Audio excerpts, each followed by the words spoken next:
Buenas tardes, bienvenidos a nuestra tercera tarde de Jueves en Red.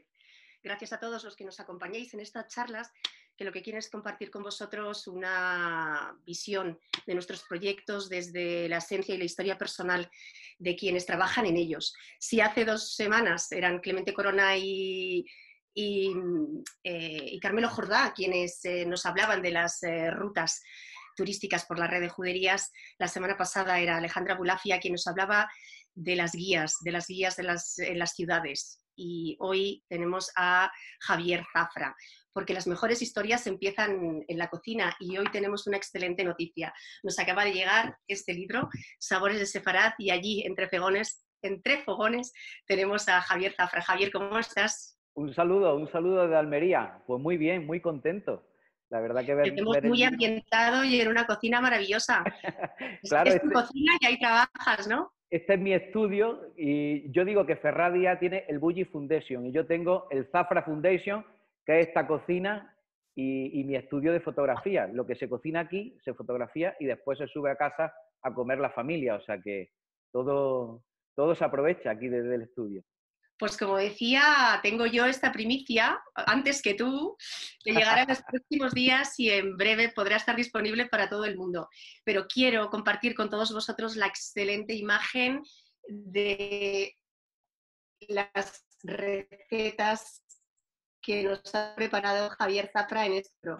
Son imágenes preciosas, pero además el libro está perfectamente estructurado por ingredientes y lo que pretende es recuperar esas fabulosas recetas sefardíes que son parte también de la cultura judía. Javier, ¿cuánto tiempo llevas preparando este libro? Y cuéntanos un poco Sí. qué te sirvió de inspiración, porque judío no eres, ¿no? No, no soy judío. Bueno, es posible que mis antepasados, por mi apellido Zafra, vengan de los Zafras de Granada, que fueran anusines, y el Zafra más conocido es Hernández Zafra, que es Hernando de Zafra, que fue secretario de los Reyes Católicos en las capitulaciones. Era el hombre de confianza, el hombre, la mano que dirían los de Juego de Tronos, la mano de los reyes. O sea que mi apellido viene de ahí y remanezco de Granada. Así que de casta le viene al galgo. ¿Y Pues hay algo de lo que tengas por detrás que sea típico de la cocina sefardí o sí, inspirador? mira, yo siempre digo que ha venido a veros el judío más famoso de Jaén. Hay dos judíos muy famosos en Jaén. Uno de ellos es Hasdai Ben Saprou, el gran médico que estuvo en la corte de los Omeyas, de Abderramán. Y luego hay otro judío que es la mona de la catedral, que es esto que veis aquí.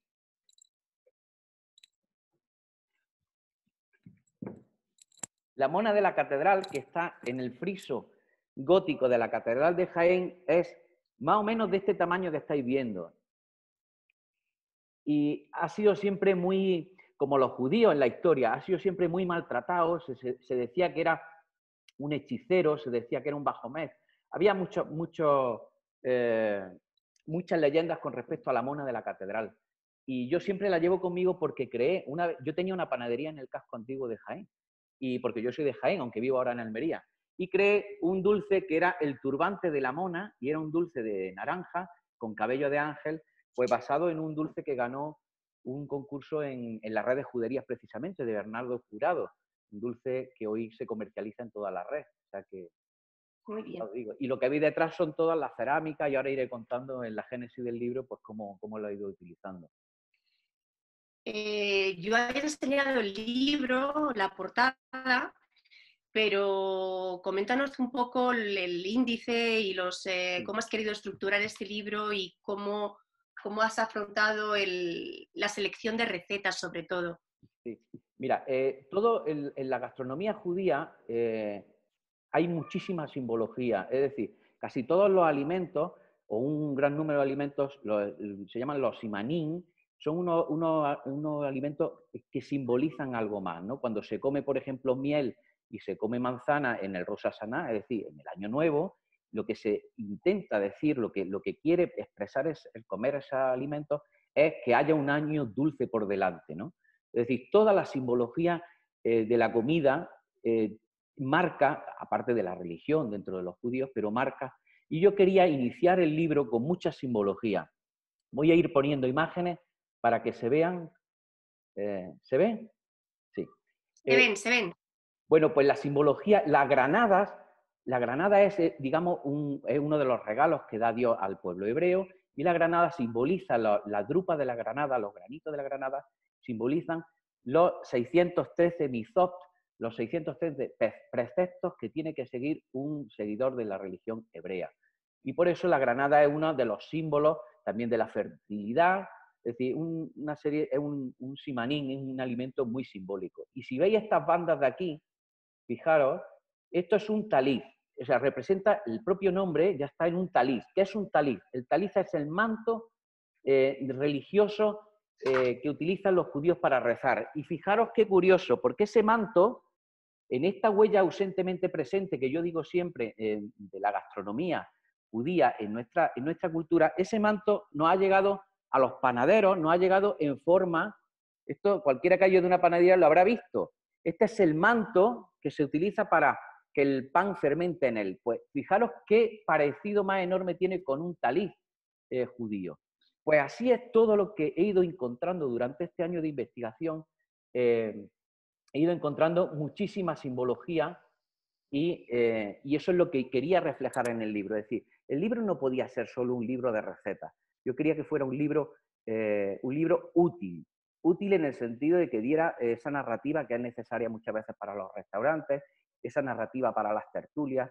Yo tengo aproximadamente contado unos 250 libros de cocina, de los cuales la mayoría no son útiles, son recetas copiadas y cortadas. Estas recetas que vamos a ver aquí en este libro no son copiadas ni cortadas, son investigadas. Es decir, hay muy pocas recetas de corte y pega que realmente no son corte y pega. Es decir, yo menciono quién es el autor o de dónde viene y también por qué están ahí, ¿no? Y algunos incluso corrijo algunas variaciones que ahora os iré contando.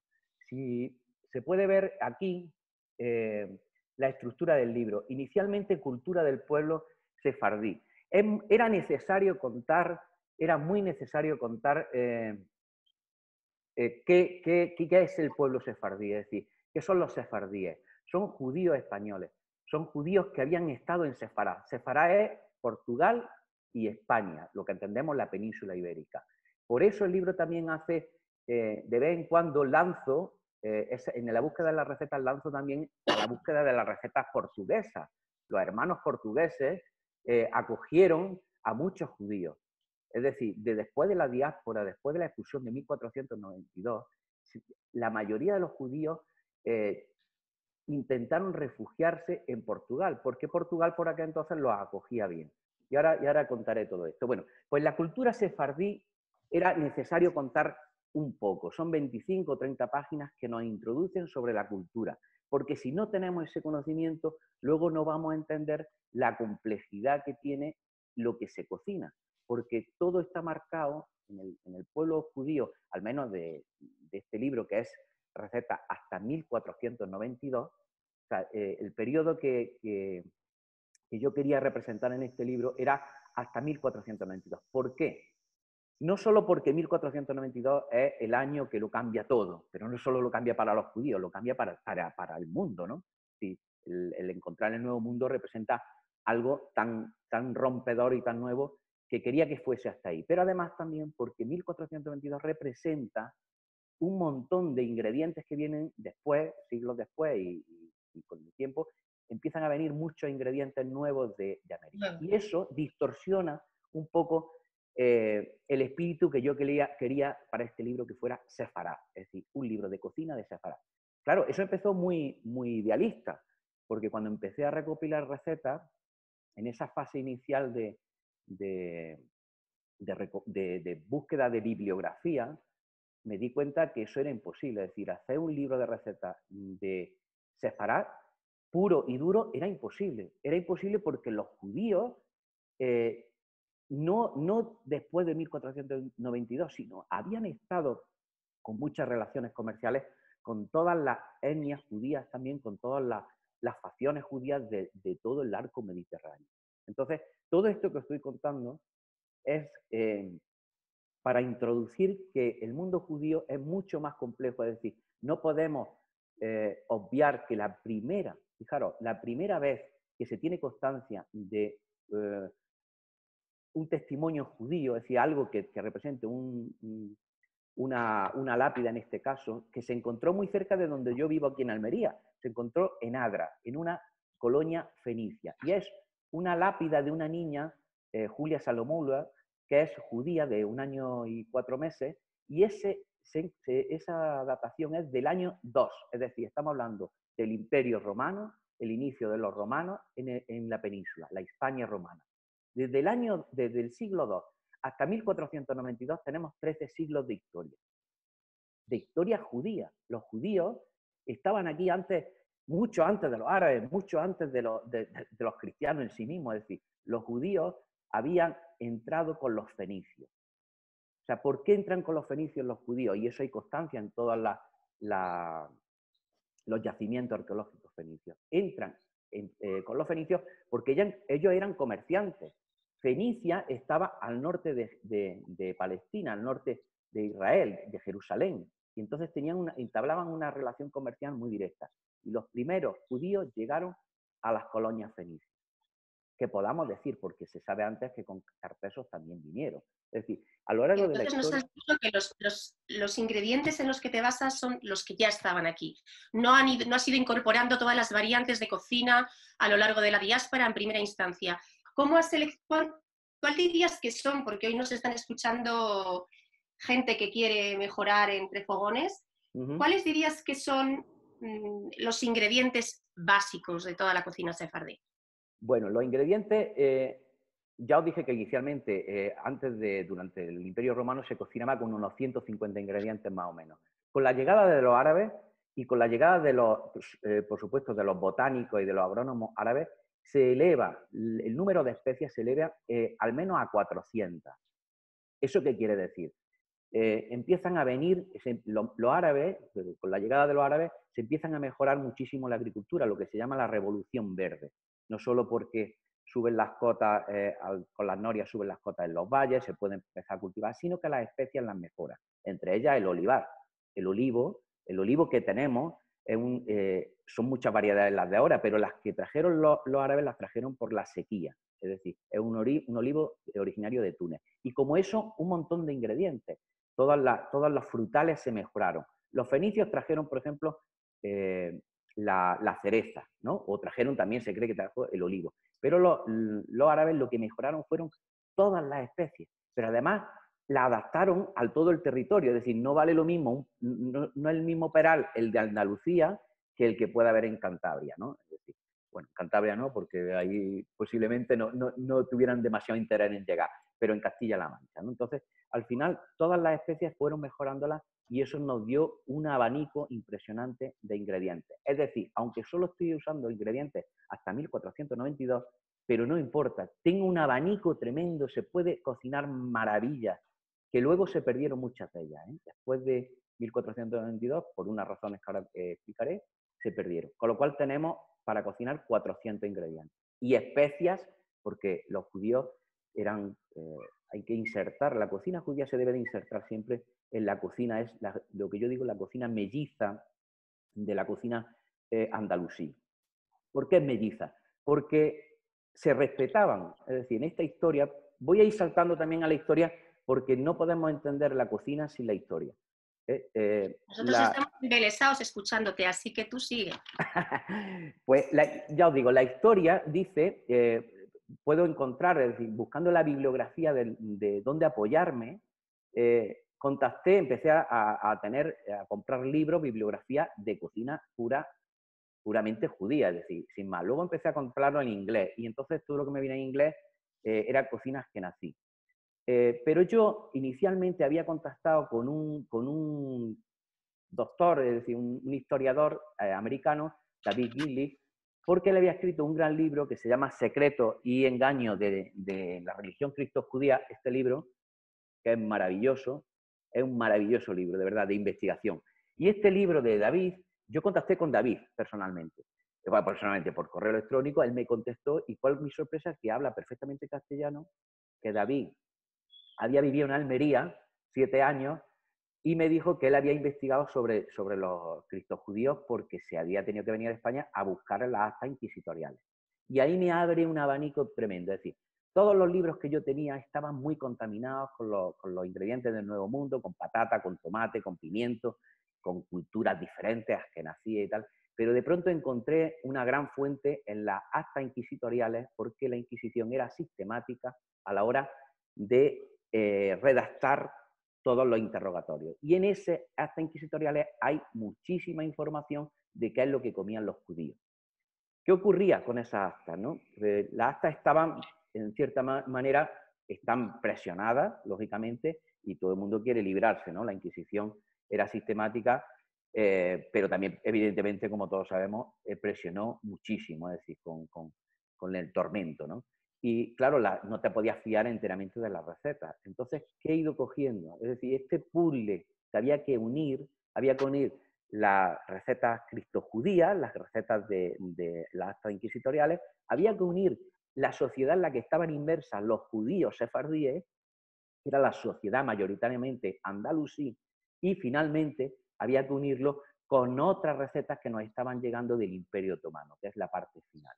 Si unimos todo eso, empezamos, si nos falta un ingrediente, por ejemplo, todos encontramos la hada fina, ¿no? La nueva hada fina, donde le meten patata, donde le meten pimiento, hay muchísimas, yo digo, muchísimas recetas contaminadas. Pero si sabemos que en las recetas de Andalucía la patata evidentemente no existía, pero se sustituía por el nabo o se sustituía por la castaña, pues ya tenemos una fuente.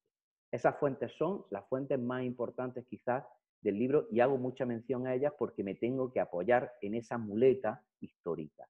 Esas muletas son el libro de Ibn Racine, una fudala, se llaman los libros de cocina, son fudalas. Esa fudala de Ibn Racine, y un libro muy, muy interesante que es un manuscrito almohade del siglo XIII. Fijaros, ese manuscrito, los almohades eran los grandes enemigos de los judíos, ¿vale? Los judíos han tenido muchos enemigos a lo largo de la historia. Intentaron convertirlos los visigodos, intentaron convertirlos los musulmanes, todo el mundo ha intentado convertir al pueblo judío. Y los almohades los persiguieron tremendamente, tremendamente. O sea, en el siglo XII hubo unas persecuciones casi tan terribles como las que hicieron los propios cristianos, la famosa que todo el mundo repite de 1391, ¿no? La de Fernán Martínez y esas matanzas que hubo, ¿no? Bueno, pues también hubo almohades. Pero fijaros, en la Fudala, en el libro de los almohades, hacen mucha referencia a las comidas judías. Incluso algunas las titulan, perdí a la judía, pan del sabbat.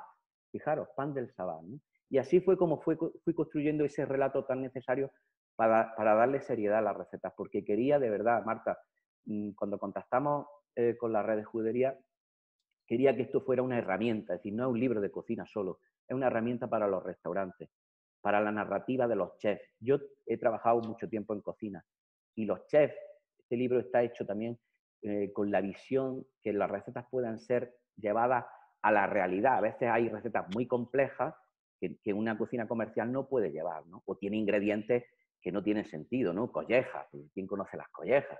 Pero he intentado adaptar la Quiero receta. aprovechar lo que has dicho para decir a todos los restaurantes que se quieran hacer rasgo, que quieran tener un menú judío-español, un menú sefardita, que recibirán este libro gratuitamente para que inspire a sus cocinas. Y podrán tenerlo para que el mayor número de restaurantes posibles dentro de nuestra judería se unan al proyecto, porque tú lo has dicho, la edición es maravillosa, pero es un libro para estar en la cocina, para usarse, para toquetearse y para cocinar. Claro, sí. Sí. Voy a dar un salto para que vean la estructura de cualquier receta, ¿no? Por ejemplo, aquí. Voy a compartirla para que la vean. Por ejemplo, esta es la estructura de la receta que vamos a ver en el libro. Tiene una parte, esta parte de arriba es la parte narrativa, es decir, la que nos introduce la receta con algún elemento o con alguna variación que tenga. En este caso son ochíos de mi tierra, Jaén, y hornazos. Digo ochíos de mi tierra porque podría decir de cualquier tierra, es decir, los ochíos es un dulce de horno que está en toda la península y en todo el Mediterráneo. Bueno, pues esta parte narrativa es fundamental.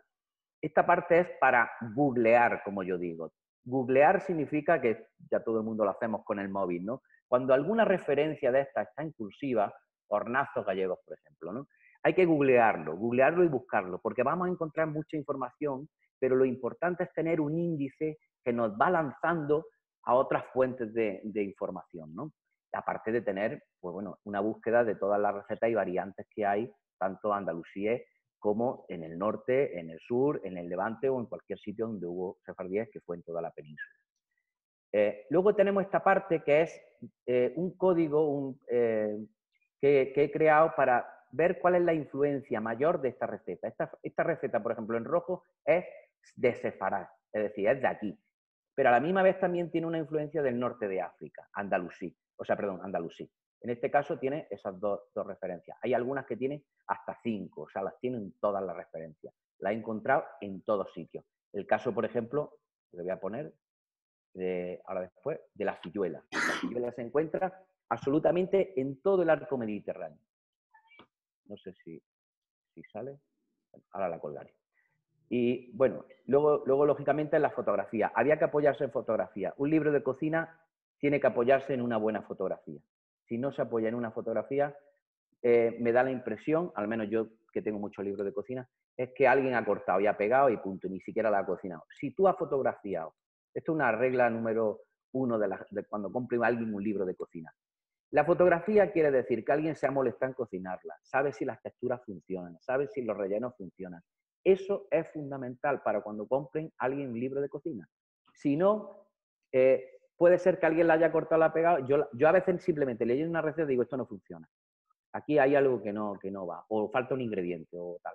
Entonces, eso era fundamental, ¿vale?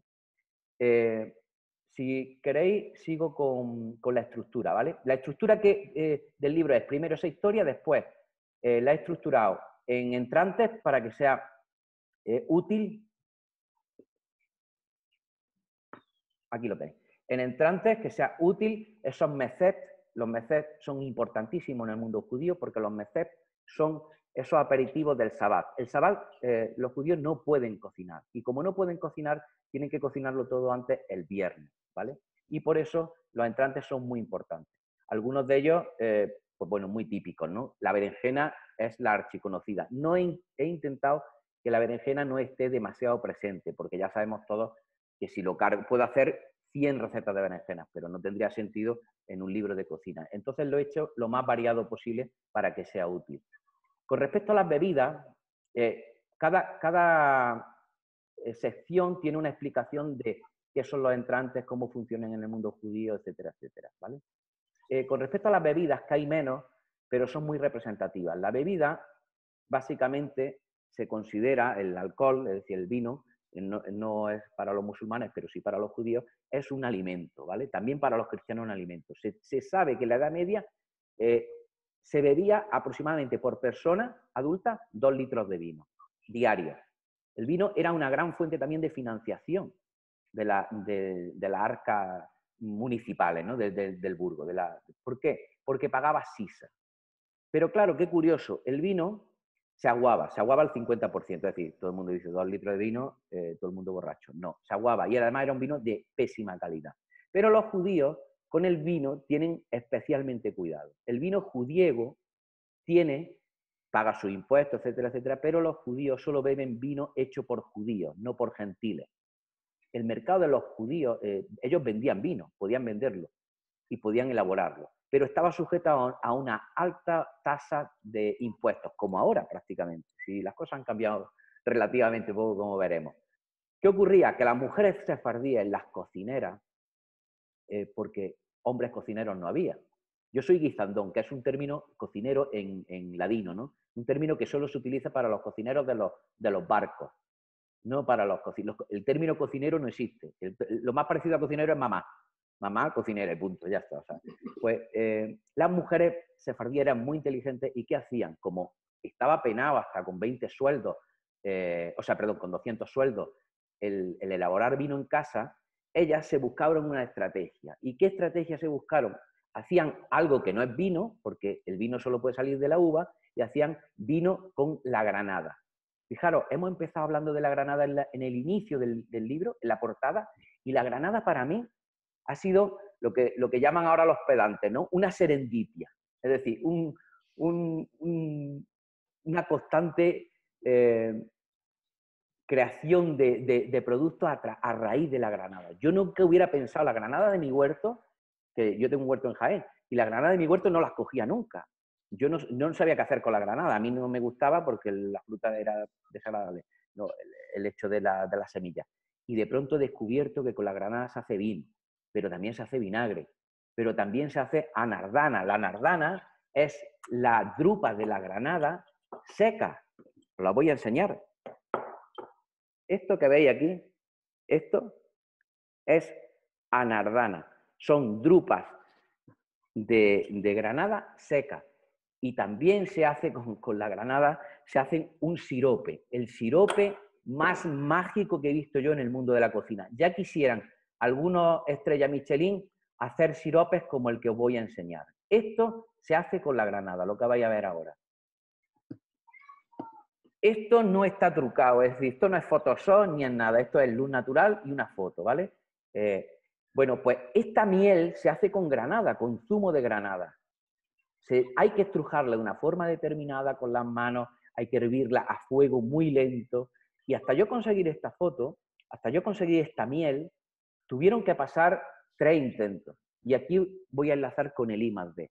Es decir, el I+D del libro es cocinarlo y es equivocarse. La primera vez que hice esta miel salió marrón. ¿Por qué? Porque me había pasado la temperatura, había quemado el azúcar. La siguiente vez ya empecé a tener cuidado hasta la tercera vez y después hacer la fotografía. ¿Qué os estoy diciendo con esto? Todo el libro al menos se ha cocinado 3 veces. Una para cuadrar la receta y para equivocarme. Otra para cuadrar los elementos, los sabores. Y la final para que sea esto que veis en el libro. Todo lo que veis lo cocino y lo come mi familia, que son los críticos más despiadados que hay. O sea, los críticos gastronómicos de mi casa son tremendos. ¿Qué les haces tú en casa? ¿Cuál es tu receta favorita? Pues, no, mira, esta que voy a compartir es una de las preferidas de la familia. Tengo que hacerla cada 2 por 3. Esto es una jalá. La jalá del sabbat, el pan del sabbat. Pero fijaros, tiene mucha storytelling esta fotografía. La jalá, que es un pan del sabbat, no tenemos constancia que en Sefarad se hiciera.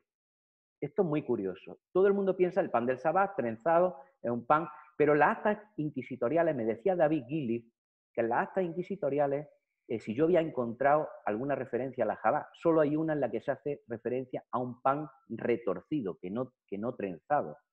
Entonces, él me decía, si tienes alguna constancia, saldremos de una duda dentro de este mundillo de la investigación de la gastronomía, saldremos de una duda. Y entonces yo sí encontré una cosa con respecto a la jalá y que me parece interesante decir. La jalá judía, aunque no tengamos constancia en los edictos de gracia, en los interrogatorios de la Inquisición, pero sí tenemos un vestigio importante en el norte de Portugal, el pan de Pascua, y en unas panaderías que yo he hablado personalmente con ellos en Porriño y en Belmonte. Ellos hacen, en Porriño y en Belmonte, se hace esta jalá exactamente igual. La jalá enriquecida con huevos, enriquecida con miel, es una jalá casi dulce, y como curiosidad, ellos la llaman el pan coletas, el pan enfilada. Y es un regalo que hacen los padrinos a los ahijados en Pascua. Nos ha llegado hasta el día de hoy, pero nadie había identificado algo como judío y tiene el aspecto judío y los ingredientes judíos. Después empecé a investigar y encontré que ese pan existe en Hungría, existe en otros sitios, que no es un pan solo askenazí, sino un pan que podríamos decir de toda la cultura hebrea. ¿Qué quiero decir con esto? En la misma explicación que tiene esa receta, digo el sí y el no. Es decir, lo dejo abierto. Son hipótesis que hay que cerrar con el tiempo. Y no puedo asegurar que se hiciese en pan del sabbat, pero sí puedo asegurar que ese pan al día de hoy no está contaminado con ninguna cultura, porque yo hablé con los panaderos y me dijeron que se hacía de siglos. Este pan se hace aquí en este pueblo durante siglos. Y en Portugal exactamente igual. Entonces, son de esas cosas que la investigación pues, te va llevando, ¿no? Y ese para mí, Marta, es la receta que más le gusta en cuanto a panes a mi familia. Luego hay otras muchas, pero bueno. Hemos insistido en que es un libro que queremos que la gente tenga, que la gente cocine. Y yo creo que es la hora de comentar que tenemos un blog también, que este libro no se queda solo en el libro, sino que vas a dirigir un blog para que la gente suba los platos que cocine, las dudas, historias y podamos seguir recuperando las recetas sefardíes. Sí, bueno, hemos traducido el blog, el libro a un blog, será Sabores de Séfara en digital, y ahí cocinaré todas las semanas, cocinaré recetas y intentaré acercarme, intentar buscar la raíz de esa receta en cada una de las 22 ciudades de la red de juderías. Hemos empezado muy a fondo hablando del libro, y sí se me ha olvidado una cosa que no quiero dejar pasar, Marta. Yo conocí a los primeros, la génesis de la red de juderías por una persona de Jaén, que es Rafa Cámara, y Rafa, por aquel entonces predicaba en el verdadero desierto, es decir, la gente no sabía nada de las juderías, no sabía nada de los judíos, un sefardí, no sabían lo que era. Yo conozco a Rafa 22 años y lo vengo oyendo. Y después me he ido encontrando a otros Rafa Cámara en cada una de las ciudades, o sea, ese Sebastián de la Obra de Córdoba, que podemos decir de él, ¿no? Que ha hecho una macroinversión para poner como dicen los políticos ahora, para poner en valor el patrimonio judío. Entonces, en todas las ciudades de la red de judería hay gente preocupándose porque la huella ausentemente presente de los judíos salga a la luz. Y esto me lleva a una reflexión en todo esto de la huella ausentemente presente, me lleva a la reflexión de cuántas cosas ausentemente presentes en las culturas, tanto andalusí como sefardí, ¿Hay algún amigo que dice que tu alma es judía?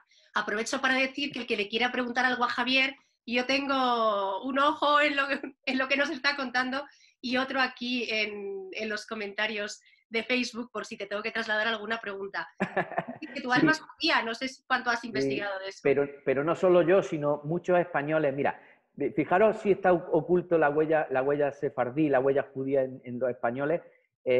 Fernando II de Aragón, que todo el mundo conoce como el católico, indiscutible, su abuela, Jonati Paloma, era judía. O sea, no era conversa, era judía directa, imaginaros. Empezando por ahí, por el propio rey que luego expulsó a los judíos, empezando por ahí podemos seguir. Cervantes, Miguel de Cervantes, que tantas veces se ha leído el Quijote, pero no se ha visto con ese seco hebreo. Miguel de Cervantes, sus antecedentes son de judíos conversos. Su padre era cirujano, judío converso. Él estudió en Alcalá de Henares con los mejores maestros hebreos. El Quijote se puede leer. Mira, yo cuando era estudiante era relativamente malo estudiante, ¿no? Y había un profesor en mi instituto que me despreciaba, como a tantos estudiantes pésimos nos despreciaba, ¿no? Aquel hombre había escrito libros sobre el Quijote y era un gran erudito. Qué lástima que aquel hombre no se diese cuenta que en el Quijote hay oculto un gran código hebreo, pero constante. El propio Quijote, leído significa la verdad en hebreo. Empezando por el propio nombre, empezando por el narrador del Quijote, Sidney Ahmed Berenjen, es decir, el señor Berenjena, empezando por ahí y muchas otras cosas del Quijote. Hay una investigadora que vivió aquí en Mojácar, donde David Gillies, y consignó su vida a buscar ese código que es Dominique Hubier, murió hace poco, yo no la pude conocer, y saca eso. Todos esos personajes, Santa Teresa de Jesús, que son los Sánchez de Cepeda, que eran judíos de Toledo, tuvieron que salir, los hijos de los Sánchez de Cepeda, herederos judíos, tuvieron que salir de Toledo a prisa y corriendo porque su padre no quería ser un Cristo judío y era abiertamente, decía que seguía practicando la religión de Teano. Sus hijos tuvieron que salir y se fueron a Ávila, y ahí nació Teresa. Teresa Sánchez de Cepeda es Santa Teresa de Jesús. Su colaborador en la creación de los carmelitas es San Juan de la Cruz, un judío converso, de familia judía conversa. Y así podríamos seguir y seguir y seguir. Está salpicada la historia de España, pero hasta hace muy poco, esto que estoy diciendo de Santa Teresa de Jesús de Cervantes, ha estado oculto hasta hace 25 o 30 años. Es decir, nadie sabía esto, porque se habían falsificado los documentos, había que bucear. Por eso la investigación sistemática es tan importante cuando yo esa responsabilidad os puedo prometer que la he tenido. Es decir, hay un investigador, fijaros lo que voy a contar. Contacté un día, encontré una receta que yo no entendía. Y yo no la entendía, es decir, la mayoría de las palabras no sabía lo que significaban. Aquello no era hebreo, yo no sabía lo que era. Y estaba escrito en algo que se llamaba jaquetía. ¿Y esto qué es? Entonces me pongo a investigar y la jaquetía es una etnovariedad lingüística yo subo a comer ese día a casa y le digo a mi mujer, digo, mira, encuentro una cosa que esto no, yo no sé lo que es. A los 3 días ya estaba hablando con el experto mundial que había, de los 3 expertos que hay en el mundo, uno de ellos, que es David Benamou, estaba hablando con él ya en videoconferencia y él me explicó lo que era la jaquetía porque había hecho una gran tesis doctoral. ¿Eso qué me llevó? Encontrar una etnovariedad lingüística de los judíos más antiguos que hay en el Reino de España, no en la península porque están en Melilla localizados, es una comunidad judía, posiblemente fueran magrebín, es decir, en las facciones judías fueran magrebines, pero que acogieron a muchos sefardíes después de 1492. Y ahí encontramos no solo una variedad lingüística, sino encontramos una comunidad totalmente inmersa en la vida social entre musulmanes, cristianos y judíos. Y eso me parece interesantísimo. Ahí, el hablar de la jaquetía como un vehículo lingüístico, pero a la misma vez cultural, que ha unido a la comunidad de Melilla, me parece fantástico. Y ahí encontré una receta, hilo con esto, porque David Benamou me pasó algunas recetas que tenía su madre. Y después contacté con una bloguera, con Raquel, que tiene un gran blog de cocina judía, y ella me pasó esta receta. Esta receta tan preciosa como veis, que es una maravilla, estas son las tortas cribadas. Estas son las tortas que se hacían, esto es harina, agua y sal. Y ahora tengo que explicar una cosa de la sal muy interesante. Harina, agua y sal. Y con eso se hacían estas tortas. Se hacen para festejar la circuncisión cuando nace un niño, a los 7 días, pues la circuncisión. Y se hacen estas tortas. Era un pan que estaba totalmente perdido. No sabíamos de él en la península. Y fijaros, qué maravilla.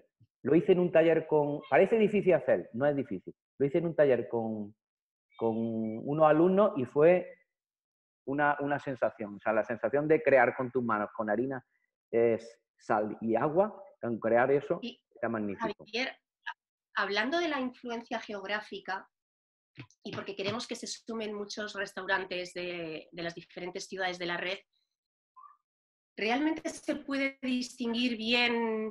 ¿Se pueden hacer menús muy diferentes en las ciudades del norte de España?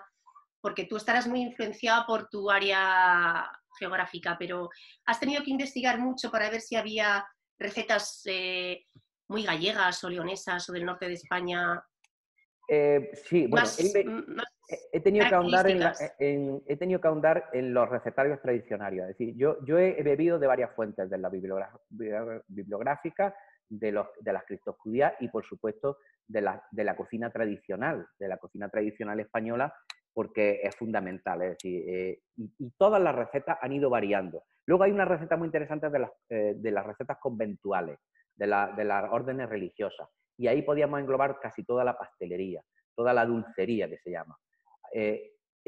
Tuvo su reducto ahí, y no es casual que tuviera su reducto ahí, porque la mayoría de los sefardíes que se tuvieron que convertir, sus hijas las mandaron a los conventos, lo mismo que las mandaron a las órdenes religiosas para limpiar un poco el apellido, ¿no? Entonces eso quedó ahí. Pero absolutamente toda, es decir, desde los zarajos, por ejemplo, que son los intestinos liados en un sarmiento, ¿no? Digamos, la rama de la vid.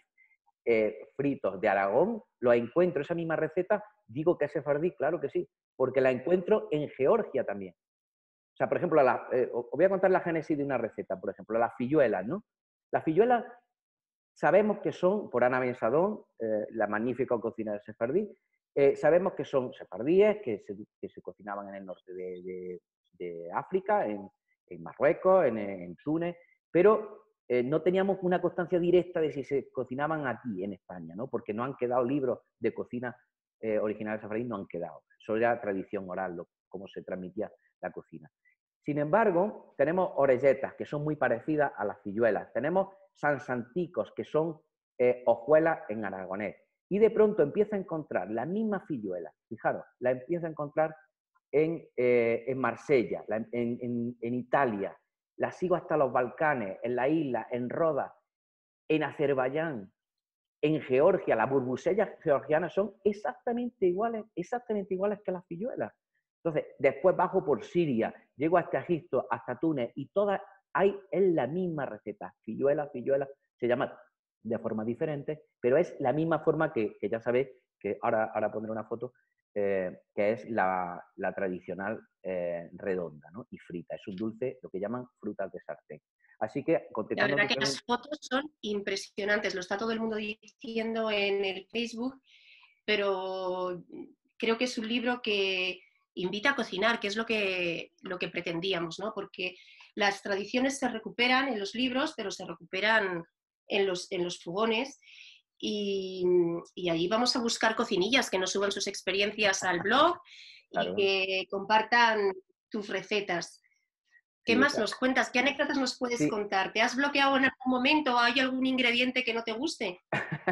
Bueno, sí, espera, te voy a contar eso, sí, te voy a contar el bloqueo. Me dijo un escritor una vez, me dice, ¿cuándo ha entrado en crisis escribiendo el libro? Digo, pues, como lo sabes, dice, sí, en crisis o en depresión, digo, en crisis depresiva casi. En la receta 25. Porque claro, las recetas no pueden ir lineales, es decir, un día cocina porque son productos de temporada, siempre busco que sea la temporada para conseguir el producto que yo quiero, ¿no?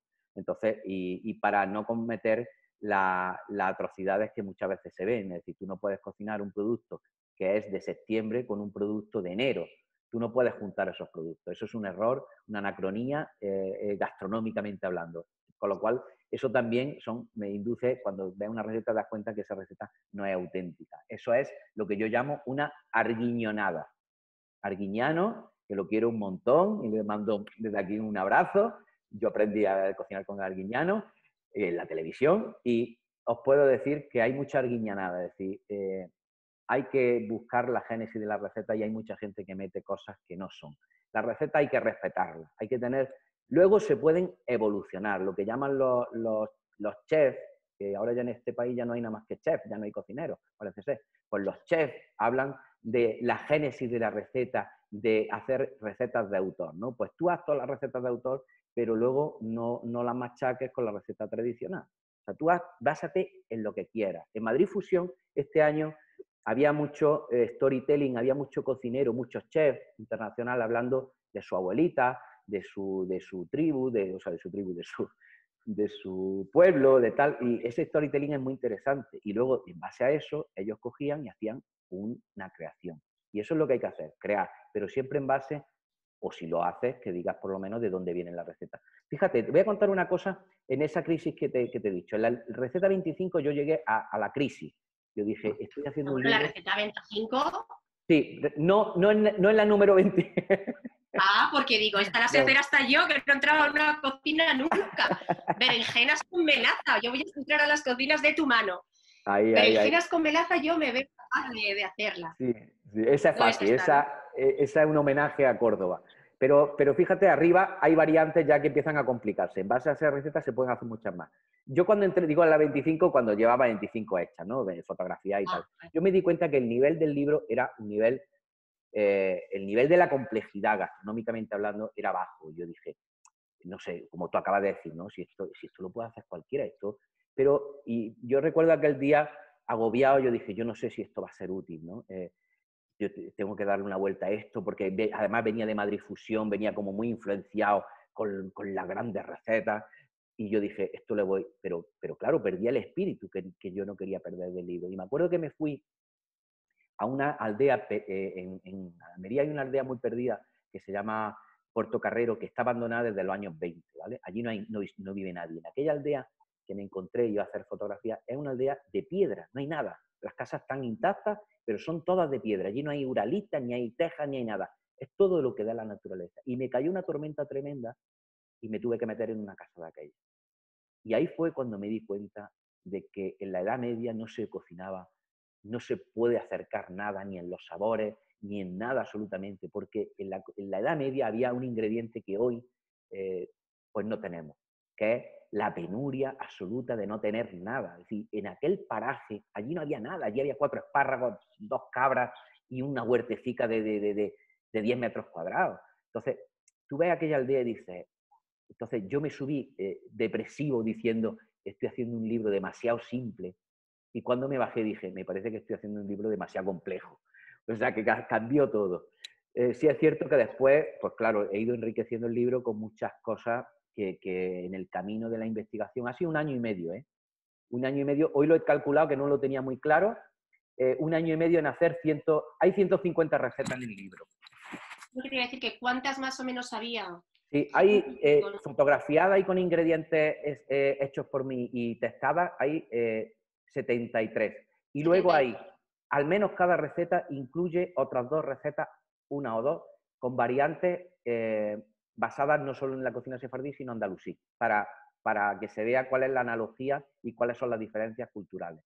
Con respecto a cristianos, solo en los dulces, en la dulcería, es donde hay una traslación más clara de lo que nos ha llegado casi sin contaminación. Las órdenes religiosas guardan celosamente sus recetas y eso ha hecho que, lógicamente, las recetas hayan cambiado muy poco. Esas monjitas, que eran, al fin y al cabo, eran mujeres que habían sido sefardíes y de tradición sefardí, se llevaron sus dulces sefardíes a los conventos. Y hoy día nos llegan los pestiños, o nos llegan las aceitonas de Zaragoza, o nos llegan los hornazos famosos, nos llegan no quería entrar en polémica con el mazapán, pero nos llega el mazapán, que tiene una base, evidentemente, no solo andalusí, sino también sefardí. O sea, que nos va llegando toda esa dulcería. Pero lo más bonito que he encontrado, Marta, es esto que os voy a enseñar.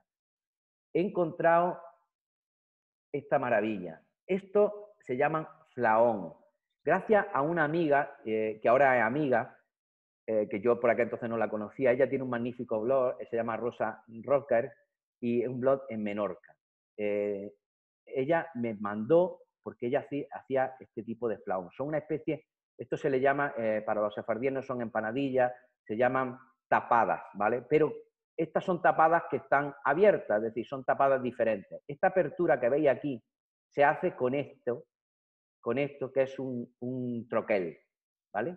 Ese troquel, que lo voy a enseñar para que lo veáis, ese troquel, aquí se ve, es un troquel que ella me mandó, ahora. Más en tu pecho, Javier, más aquí, ahí lo vemos. Ahí, ¿vale? Ese troquel sirve para hacer ese dulce. Ese troquel, el símbolo que hay en el troquel es una rosa, es una flor galana, que es un símbolo cabalístico, porque la cábala también entra, lógicamente. La cábala, una de los grandes pensadores de la cábala es de Zaragoza, Campantón, es un gran cabalista que luego se tiene que exiliar, lógicamente, de Sefarad, se tiene que ir, pero es uno de los grandes cabalistas. Bueno, pues la flor galana es un símbolo cabalista. Y entonces, buscando los chuetas son, en la isla de las Baleares, existe una de las grandes injusticias de la historia. Los chuetas son cristojudíos, es decir, son judíos que se tuvieron que convertir a la fuerza en cristianos. Pero además no solo se tuvieron que convertir, sino que no podían salir de la isla. Como curiosidad, los 15 apellidos más condenados, que eran perseguidos constantemente a lo largo de la historia, esos apellidos, los 15 apellidos, hoy día representan nada más y nada menos que 25.000 personas en la isla. Es decir, esos chuetas que no pudieron abandonar la isla, hoy han condicionado la vida social y la gastronomía. Y ahí he encontrado los flaón. Pero he encontrado algo más bonito todavía que los flaón. Si estos son bonitos, son esto que voy a enseñaros ahora. Que es esto que vais a ver, que es la pieza que me faltaba en las jalás. Esto es lo que llaman en Menorca una coca bamba, muy parecida, casi idéntica a la ensaimada. El asunto de la ensaimada es que se hace con manteca de cerdo y, lógicamente, por los sefardíes intentaban no utilizarlo. Pero estos le llaman ellos coca bamba. La coca bamba no deja de ser la misma masa que una jalá agulá. La jalá agulá es una jalá circular que se toma en Rosa Saná. Se toma este dulce que hemos visto. Es un pan dulce. Pero además, voy más allá. La rosca, la coca, la jalá que se utiliza para festejar el baño de una mujer que se va a casar, de una chica que se va a casar, a su amiga, es ese mismo dulce relleno, lo que llaman la jalá reinada, la jalá rellenada, que se rellenaba de cabello de ángel. Y alguien me dirá, de cabello de ángel no se puede rellenar, porque el cabello de ángel vino de la calabaza vino de Perú. Sí, pero aquí se utilizaba exactamente la receta del cabello de ángel, lo mismo, pero con una calabaza que era la calabaza vinatera. Era una calabaza, pues la que llamamos en los supermercados y ahora muchos llaman de cacahuete, que es por la forma que tiene, pero es una calabaza de todo. Y eso era la jalá reinada que se llevaba al baño el día que festejaban a esa chica que se iba a casar. Y así he ido encontrando cada día que buscaba, cada día que hablaba con un blog, que hablaba con un investigador, con una mujer dentro de los foros judíos, que saludo de aquí, habrá mucha gente viéndolo, son maravillosas. Es decir, yo cuando tengo una duda lo pongo en los foros y de pronto empieza gente de Venezuela, gente que no habla castellano y que lo traduce por el Google y que me entero de la mitad desde Georgia. Es decir, encuentro la respuesta a cosas que hoy día la tecnología nos da esa grandeza, ¿no? Poner un asunto y que de pronto los sefardí de Venezuela te respondan y encima te responda un turco y te responda un askenazí diciendo, pues la variante en Bruselas es esta. Con lo cual voy uniendo, como piezas de un gran puzzle, voy uniendo día a día y disfrutándolo, porque esto se trata no solo de cocinar, sino de disfrutar. Tenemos dos preguntas. Okay. Pregunta Emilia, que ahora que está tan presente el concepto de alimentos kilómetro cero, si es muy difícil encontrar los ingredientes de las recetas o si por el contrario se pueden fácilmente adquirir en lo que sabemos que es geográficamente cercano. Y luego alguien ha preguntado que no te olvides de hablar de la sal que has mencionado al principio. Ah, sí, sí, vale, voy a contar. Cuento lo de la sal y ahora os digo lo de los ingredientes. Bueno, todo el que ha cocinado sabrá que hay muchas recetas que cuando tú estás cocinando un pastel, un no sé qué tal, y le pones una pizquita de sal. Y la mayoría de gente ni se la pone, y eso sale igual. Es decir, esa pizquita de sal en la receta ha sido para mí un banderín. En el momento que una receta de pastelería, de panadería, sobre todo que venga asociada con harina, de pronto dice una pizquita de sal, empieza en mi cerebro, se enciende el piloto, se enciende la bombilla diciendo, ¿qué está pasando aquí? ¿Esta pizquita de sal para qué vale? Yo estudié hostelería y en la hostelería tradicional se dice, sí, se pone una pizquita de sal porque eso incentiva la salivación, porque eso dentro de las papilas gustativas, la sal contrarresta el azúcar. Eso es un rollo, eso es un rollo. Eso no es cierto. Es decir, una pizquita de sal en una masa no varía absolutamente nada. En un pan sí, pero una pizquita de sal en un pan tampoco hace nada. El pan sí, es verdad que si no le pones sal, hornea menos, se queda más blanquecín, ¿vale? Eso sí. Pero una pizquita no modifica la receta. ¿Por qué se pone esa pizquita de sal? Es uno de esos preceptos judíos que hay que remontarse al templo de Jerusalén. En el templo de Jerusalén, bueno, la historia es muy larga, pero básicamente cuando Dios creó las aguas, unas las mandó al cielo y otras las mandó al mar. Pero las aguas del mar estaban celosas de las del cielo que estaban cerca de Dios. Entonces las aguas del mar, lo que cuenta la historia judía, ¿no? Las aguas del mar le dijeron a Dios que ellos querían subir al cielo. Entonces Dios le concedió ese beneficio y dice, pues no os preocupéis, aguas del mar. Cuando hornee el hombre, pondrá un poco de sal y en esa sal que está extraída del agua subirá hacia el cielo, en ese intercambio de aguas, ¿no?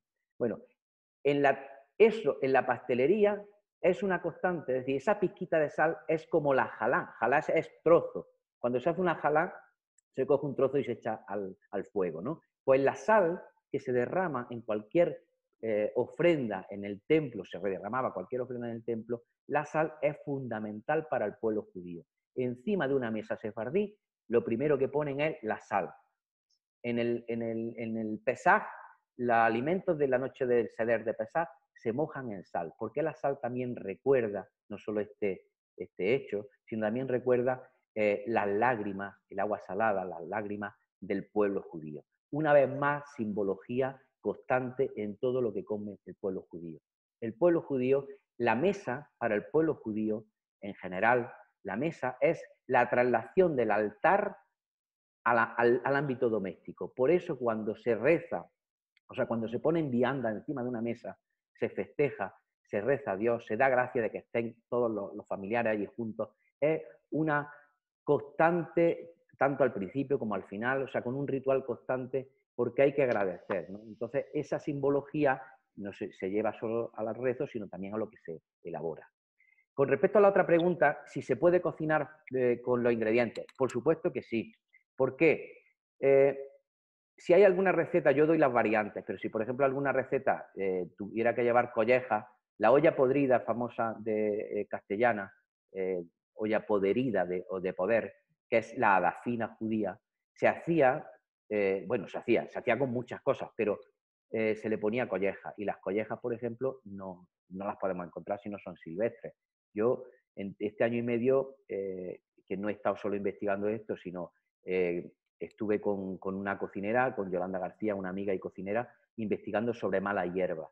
Y entonces fui cogiendo a lo largo de este año algunos proyectos que eran, digamos, complementaban a este proyecto raíz para ir alimentándolo. Y ahí encontré muchas hierbas que son silvestres, pues la rúcula o la ruda o los espárragos perdidos, lo que llaman espárragos de piedra, que son espárragos negros pequeños. Esos sabores son los que le dan una receta autenticidad para lo que yo necesitaba.